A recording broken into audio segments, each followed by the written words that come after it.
Wood stoves are a great source of clean and renewable energy, especially for remote communities. When the latest technology is used, the proper burning practices are followed, and the stove is correctly installed. Modern EPA-certified wood stoves are finely tuned combustion engines. They require a more drawn-out startup period and a nice hot bed of coals to run most efficiently. Even if you have been burning wood your entire life, it is important to familiarize yourself with changes to the operation of these new stoves. More has changed in wood-burning technology in the past 5 years than in the previous 22. Changes in combustion technology allow today's modern EPA-certified wood stoves to meet current clean air standards. A lot more goes into using a wood stove than just burning wood. Let's discuss the full life cycle of a wood burner, from cutting and storing your wood to using a stove and regular maintenance. By following these steps on a regular basis, you'll get the most out of your wood stove for years to come. First, make sure your wood is cut to size, dry, and seasoned. Seasoning is meant to dry the interior of the wood for a cleaner, more efficient burn. Wood should have a moisture content of below 20% before burning. It is strongly recommended to check your wood with a moisture meter before burning. If you do not have a moisture meter, it will likely take a year to a year and a half of proper seasoning to dry the wood below 20%. When cutting and stacking your wood, create a mix of splits and whole rounds.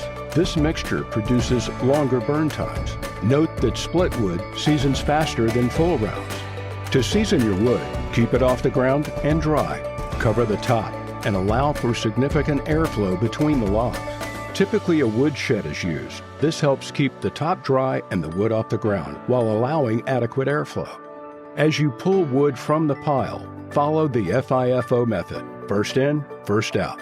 Always use the oldest wood first. It will be more seasoned and have a lower moisture content.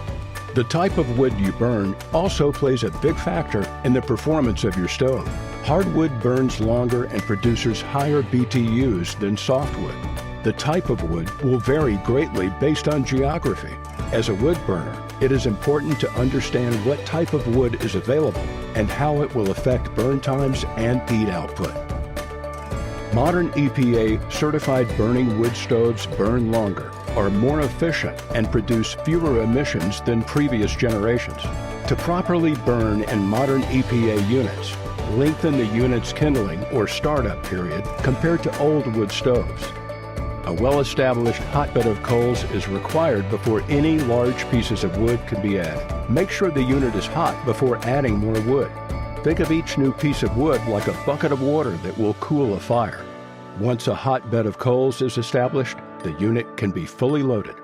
The burn rate can be managed with the air control. The firebox should always be fully loaded to produce an efficient and clean burning fire.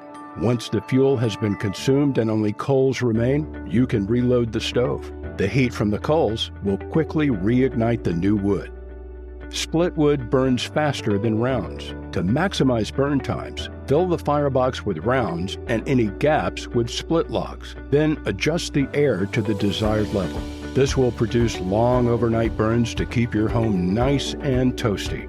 For best practices in starting your specific wood stove, refer to your owner's manual. Regular maintenance is important to the long-term health of your wood stove. In addition to a list of annual tasks, regular informal inspections are a good idea. While the stove will last a long time, if you notice small things as you are cleaning out ash or loading, take note to keep your unit in the best working order. It is recommended to have your chimney cleaned by a professional chimney sweep at least once per year. The more you use your stove, the more you'll want to clean it. In addition to cleaning your chimney, complete these maintenance tasks at least once per year. Perform a full cleaning and inspection. Clean out the entire unit and inspect for any cracks or broken missing parts. Inspect the air tubes. Make sure they aren't plugged and are firmly in place. Inspect fire bricks. Check for cracks or missing pieces. Inspect the gaskets and seals. Confirm they're in good condition and do not need replacing. Inspect the door latch. Check to ensure a proper seal with no visible gaps. Lubricate the door hinge and latch using only high-temperature anti-seize lubricant. Confirm there are no small cracks anywhere on the glass. Disconnect the motor from power and clean the blower. Do not lubricate. Clean the thermostatic probe by removing buildup using 220 grit sandpaper. A good seal is essential to the proper functioning of a wood stove. A bad seal will result in too much air entering the firebox, burning the fuel too quickly, overheating the unit, and creating more potential problems. The paper test is a good way to check the seal. Place a paper bill in the gasket area of the door on a cold stove, then close the door. Try to remove the paper by pulling. The paper should not pull out easily. If it does, try adjusting the door latch. Replace the door gasket if that doesn't solve the problem. At the beginning of each burning season, check the glass for cleanliness and smoke color during the first few fires. If you notice something out of the ordinary, it may indicate that your fireplace needs to be serviced. Look for clean glass after the first 6 to 8 hours of a burn. If the glass is clean, it means the fireplace is burning efficiently and that the built-in air wash system is working as designed. Check the smoke. After the fire has been burning for a while, go outside and visually check your stovepipe for smoke coming out. If you see light white or no smoke, the fireplace is burning cleanly and efficiently. If you see thick black smoke, check the wood or get the stove or stovepipe serviced. By following these simple guidelines, your Regency wood stove will keep you and your family warm and cozy for years to come. See more at regency-fire.com/owners.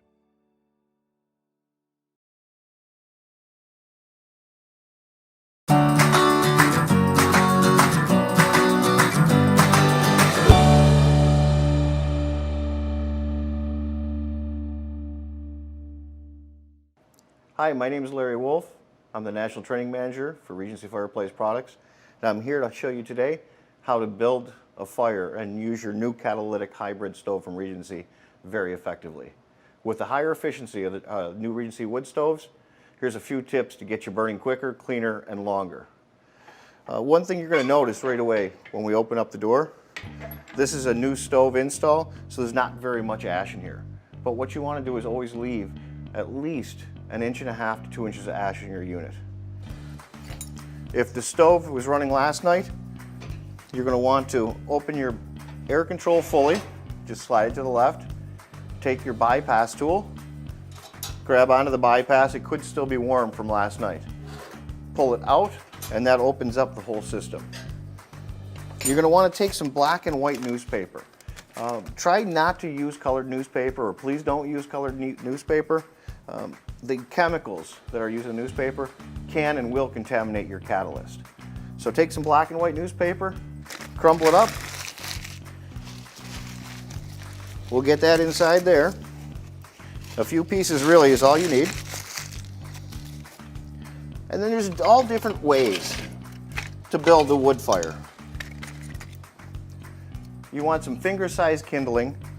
This happens to be all hardwood. You can use pine, hardwood, your choice, whatever you have.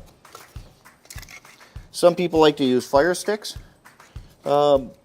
This seems to work really well, and we always have newspaper around. So you can do a cabin style. Some people like to do a teepee style. All up to you on how to establish the fire. But the key here is the crumbled up newspaper and small splits, finger-sized splits to get the stove roaring.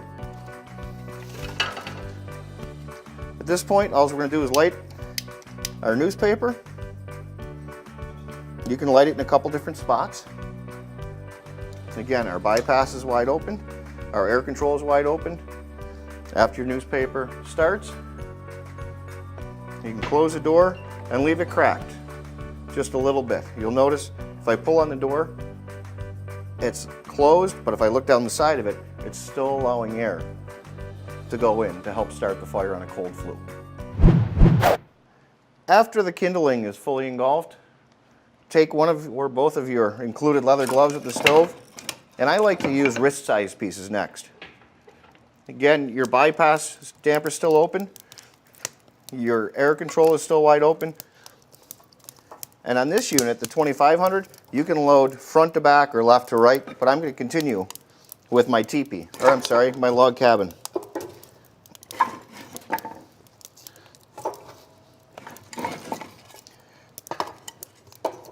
As long as your smaller kindling is fully engulfed, feel free to load up as much as you like in the firebox of these wrist-sized pieces. Again, I'll close my door. I'll leave it cracked open just a little bit to allow the air to flow in and wait for that to get engulfed before I start adding larger pieces. As you can see, our wrist size, or the second stage pieces, have taken off and they're fully engulfed. Now it's time to add the third size, or the third step, the forearm size pieces. Again, bypass is still open. Air is wide open.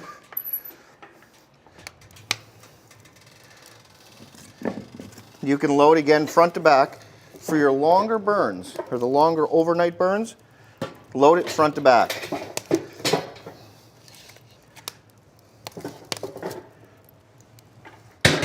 Close her down, let that take off for a few minutes. Once that's fully engulfed, we're going to go to the fourth stage and our final stage for our long overnight burns. They're going to be the leg size pieces. By that time, when we're ready for that, we'll have a good base of coals, some extra ash in there to help insulate those coals, to help you have that long overnight or all day burn. Going in from the third to the fourth stage, at that point, most likely our catalyst is going to be engaged as well. It'll say active. You can take your bypass tool, close your bypass, let that settle down just for a minute, and then adjust your air. Anywhere from wide open to closed, this will vary your heat output. Wide open, you're going to get short, hot fires. All the way closed is where you're going to get your long burns out of the stove.